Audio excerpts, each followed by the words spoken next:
আল্লাহু আকবার। মানব জাতির ভিতরে আল্লাহ তার নবীকে পাঠাবেন।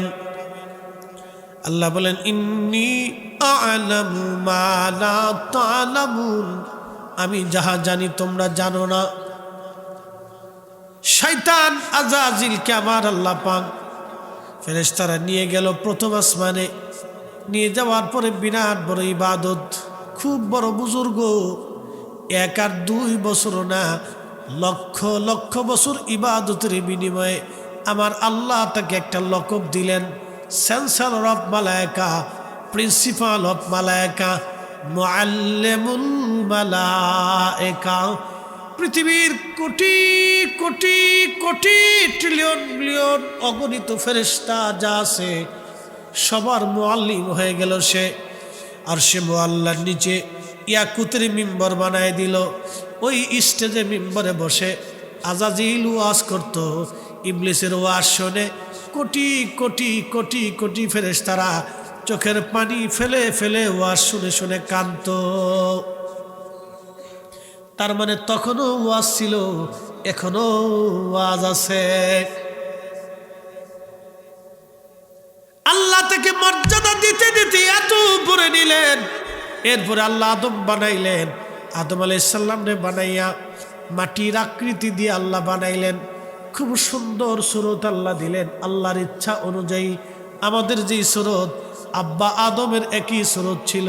খুব সুন্দর করে আল্লাহ পাক বানাইয়া বেহেশতের তাসনিম নদীর পানি দিয়া মাটিরে খামির করাইয়া আল্লাহ ওই মাটির আকৃতি দিয়ে সুন্দর করে জান্নাতের মধ্যে শুকাইতে লাগলেন। একটানা 40 বছর ধরে শুকানো হয়ে গেল।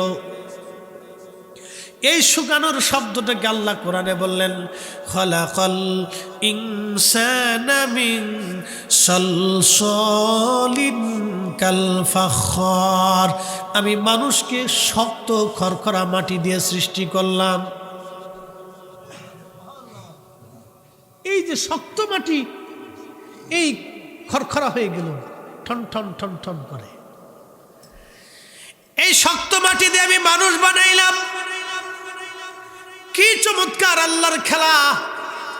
এই মানুষ বানানোর পরে আমার আল্লাহ রাব্বুল আলামিন এই মানব জাতির ভিতরে আমার আল্লাহ রুহু ফুকাই দিলেন। রুহু একসাথে জোরে বলা যাবে কি? মারহাবা। সালাতুন ইয়া রাসূলুল্লাহ আলাইকুম ইয়া হাবিবাল্লাহ আলাইকুম সালাতুন ইয়া রাসূলুল্লাহ।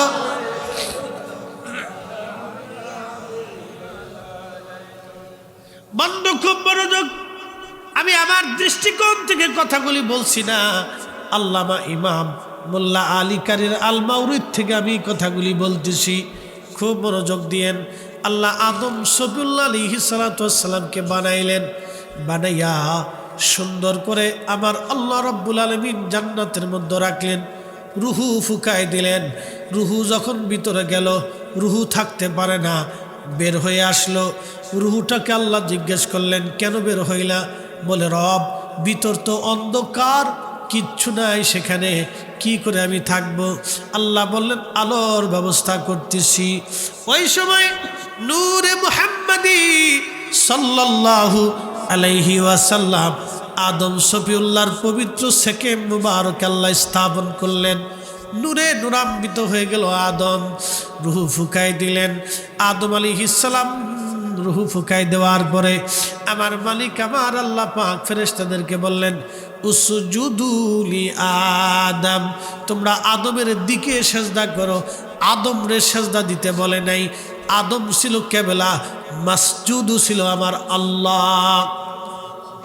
মোল্লা আলী কারি মাক্কি আল মাউরিদের মধ্যে লেখেন, মাসজুদ হলো আমার আল্লাহ, সেজদার মালিক ছিল আমার আল্লাহ, কেবলা ছিল আদম সফিউল্লাহ।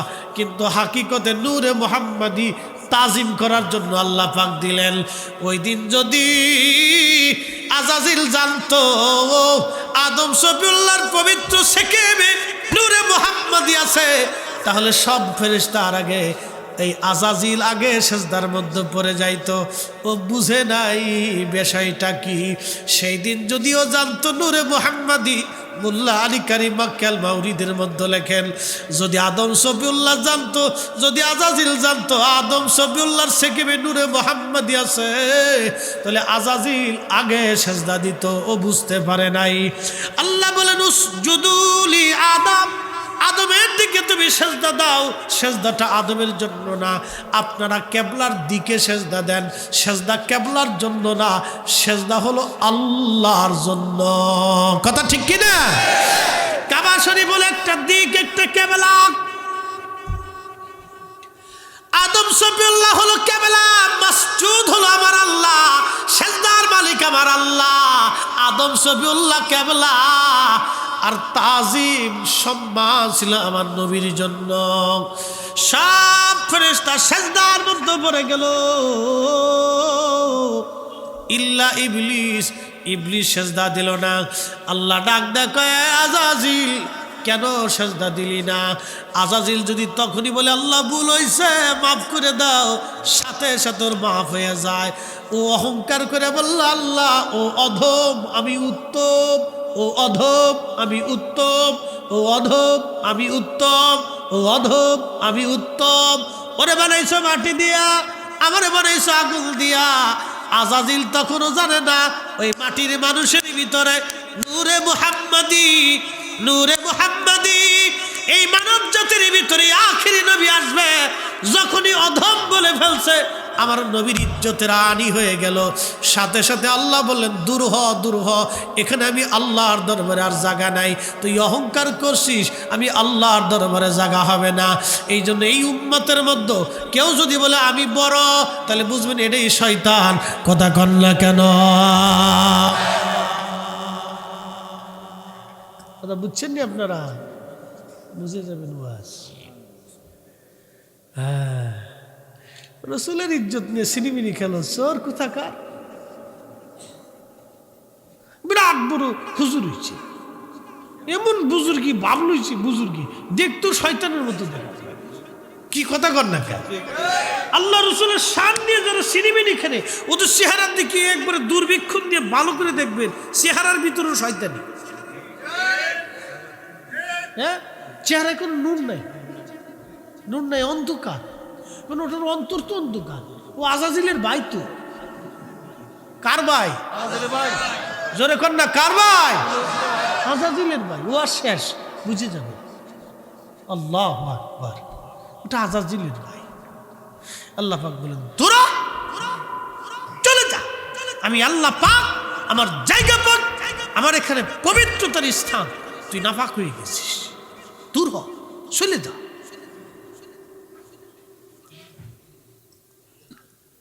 তখন ইবলিসকে আল্লাহ, চলে তো যাব, এই আদম জাতির জন্য আজকে আমার এই পরিণতি হইল। দেখেন, দোষ করছে ও, সাফাই দেয় আদমের উপরে। অন্যায় করছে ও নিজে, আদমের উপর সাফাই দেয়। ওর জন্য যেহেতু আজকে তোমার দরজা ছাড়ছি, তা আমি যে এত বছর ইবাদত করলাম, কিছুকে বেনিফিট পাই না।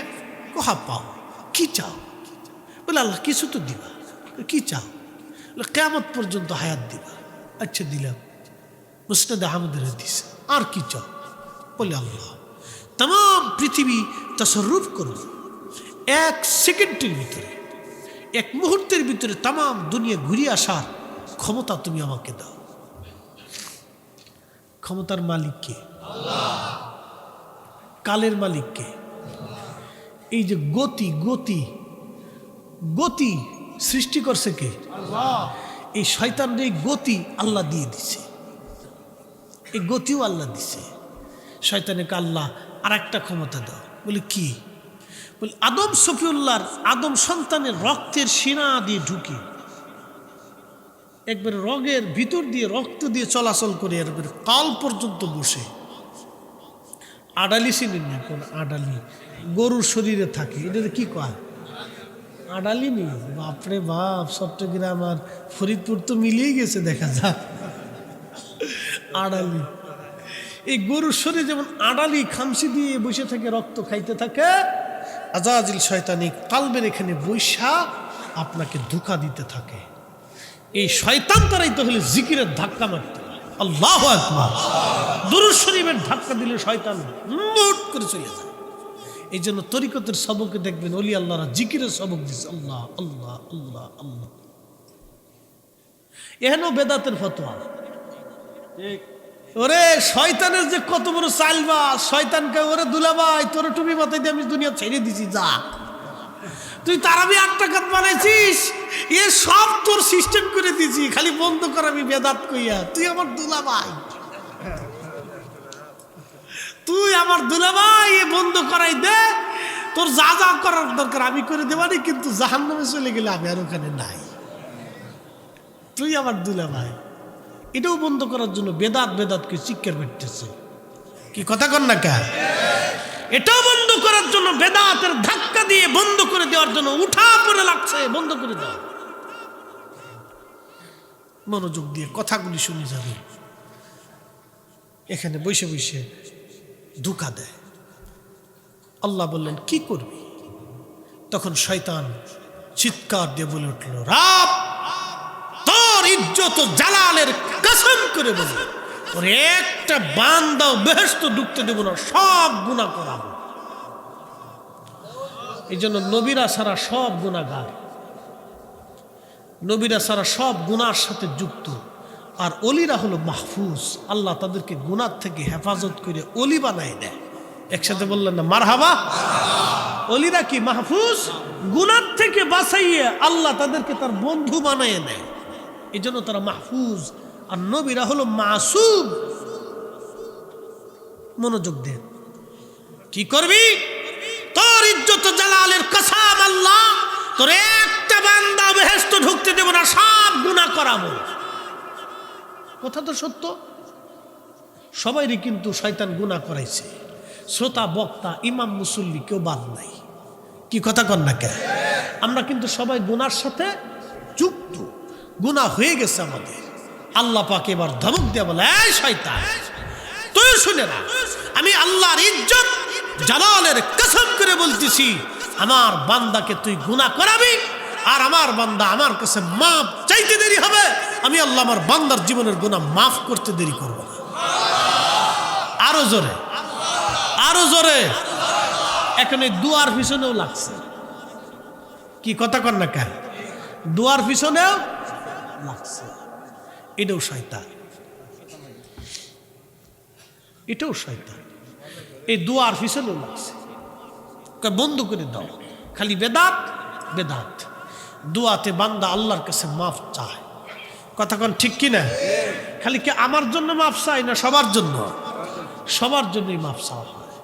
বাবাজি একটা কথা মনে রাখবেন, মিলাদ শরীফ পড়িয়ে বাড়িতে কোরআন খতম দিয়া মিলাদ পড়াইয়া আমাদের দেশে দোয়া হয় না, কি কথা কন হয় না? এ বন্ধ করে দাও। বন্ধ করলে লস কার? যারা কবরে গেছে তাদের, লাভ কার? শয়তানের। কতক্ষণ ঠিক কিনা? লাভ হলো শয়তানের, লস কার? যারা কবরে চলে গেছে।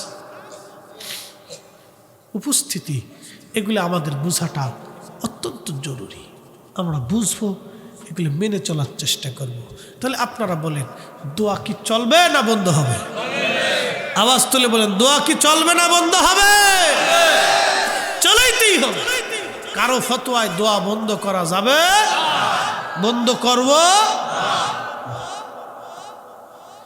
এই সারমর্ম কথা আপনাদের সামনে উপস্থাপন করছি। এই অনেক কথা আল্লাহর কোরআন থেকে বলতে বলতে সারা জীবন চলে যাবে, তো আল্লাহর কালাম থেকেও আসছে হবে না। মোহতারাম উপস্থিতি, আমরা কেন দুনিয়াতে আসছি? আল্লাহ আমাদেরকে খলিফা হিসেবে দুনিয়াতে পাঠাইছে আল্লাহর আইন মেনে চলার জন্য। সৃষ্টি আল্লাহর, আল্লাহর আইনে তামাম সৃষ্টি পরিচালিত হয়, তাহলে আমরাও আল্লাহর আইনেই চলবো। কথা বলেন ঠিক কিনা? আল্লাহর পথেই চলবো, রসুল করিমের পথে চলবো, নবীর মোহাম্মতের পথে আমরা চলবো। আল্লাহ আমাদের প্রত্যেকের কবুল করুন, সকলে বলেন আমিন। আলোচনার ইতির দিকে চলে যাচ্ছি। তারা মোলাম একরাম আছেন আমাদের সম্মানিত। আরো চলবে? হাই হ্যাঁ,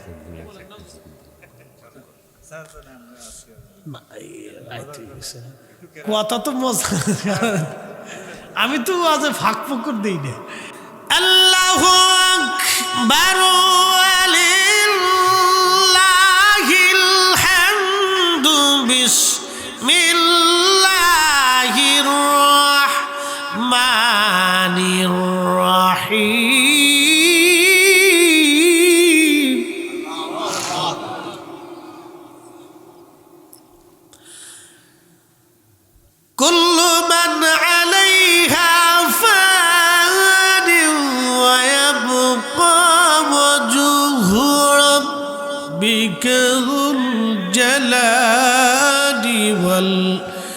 ইকরাম।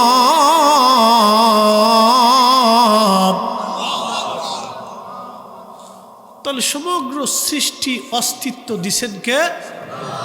আল্লাহ দিছেন। আবার এটা অস্তিত্বহীন হয়ে যাবে, এ পৃথিবী একবারে অস্তিত্বহীন হয়ে যাবে, কিচ্ছু থাকবে না, আবার শুধু আল্লাহ থাকবে। আবার শুধু কে থাকবে? কত বছর, কত হাজার কোটি বছর, কত লক্ষ বিলিয়ন ট্রিলিয়ন বছর আমাদের জানা নাই। فبأي آلاء ربكما تكذبان।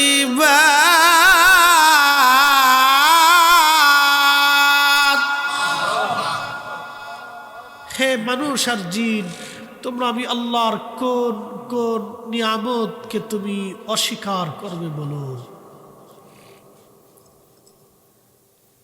চোখটা দিছে কে?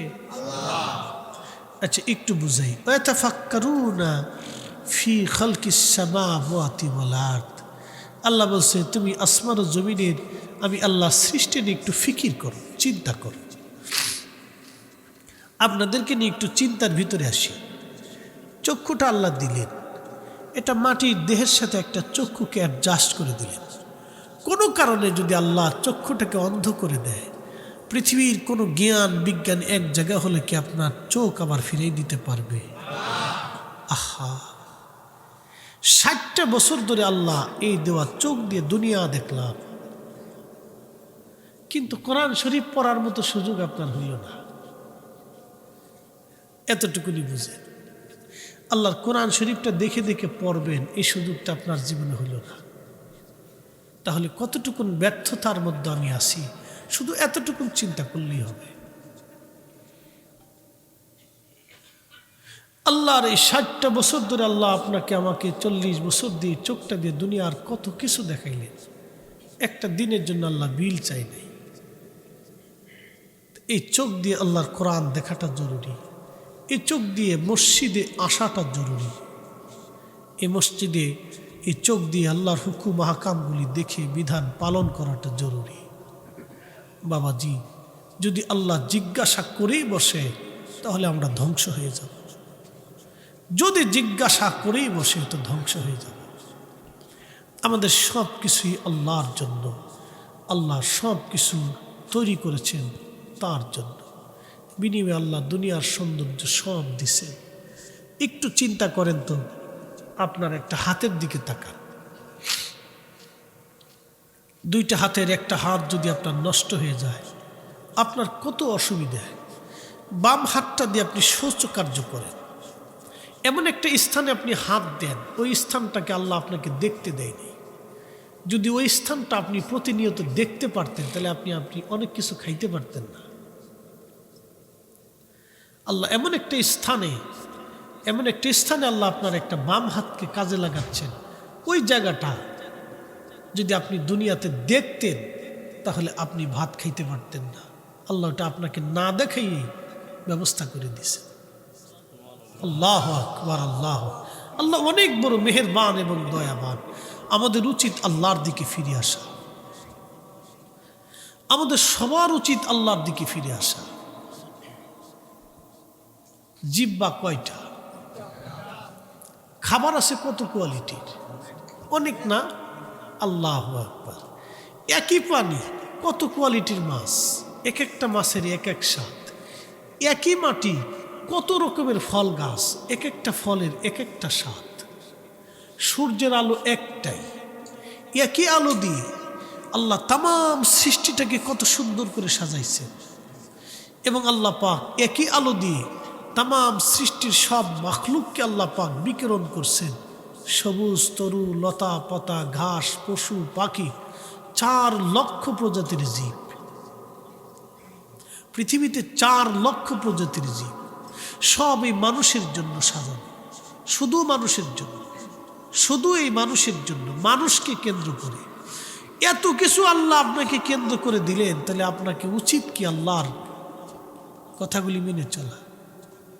কুত্তা বাড়ি পাহারা দেয়, ওর জন্য কি বরাদ্দ করছেন? পচা গলা, উচ্ছিষ্ট খাবার, যেটা অতিরিক্ত রেখে দেন, কুকুরের জন্য এটা বরাদ্দ। এই সারা দিন পরে, সারা সকাল পরে আপনি তারে এই ভাঙ্গা বাসনে একটু বরাদ্দকৃত উচ্ছিষ্ট খাবারটা তাকে দিচ্ছেন। তো কুকুর খাইলো, খাওয়ার পরে আপনি ঘুমাইছেন। কুত্তা সারা রাত আপনার উঠানে ঠান্ডার মধ্যে ঘুমায়, বালিশ চাই নাই, কম্বল চাই নাই, ওই তোষক চাই নাই, কিন্তু আপনার দরজাও সে ছাড়ে নেই। আপনি কম্বল মোড়া দিয়ে সারা রাত ঘুমাইছেন, কুত্তা কাঁপতেছে শীতের মধ্যে, কিন্তু আপনার দরজা ছাড়ে নেই, আপনার বাড়ি পাহারা দিচ্ছে সে। একটু পচা গলার বরাদ্দের জন্য যদি একটা কুত্তা নিমক হারামি করতে না পারে, আমি মানুষ, আশরাফুল মাখলুকাত, আপনি আপনার মালিক আল্লাহর সাথে কি করে বেঈমানি করেন? আমার আর ওয়াজ লাগবে না। যদি এতটুকু বুঝেন, কালকে থেকে নামাজের কাতারে দাঁড়াবেন। যদি এতটুকুন বুঝেন, তো কালকে থেকে জিকিরের কাতারে বসবেন। যদি এতটুকুন বুঝেন, কালকে থেকে নিয়ত করবেন, আল্লাহ জীবনে কোনোদিন হারাম খাবো না, মানুষ ঠকাবো না, এটা নিয়ত করবেন। কুত্তা বেঈমানি করলো না, তাহলে আমি কি করে বেঈমানি করব? পচা গলা খাইয়া কুকুর যদি আপনার নাফরমানি না করে, তাহলে মানুষ হিসেবে আমাদের নাফরমানি অসম্ভব। কথা বলেন ঠিক না ঠিক? আল্লাহ কবুল করুন, সকলে বলেন আমিন। আল্লাহু আকবার।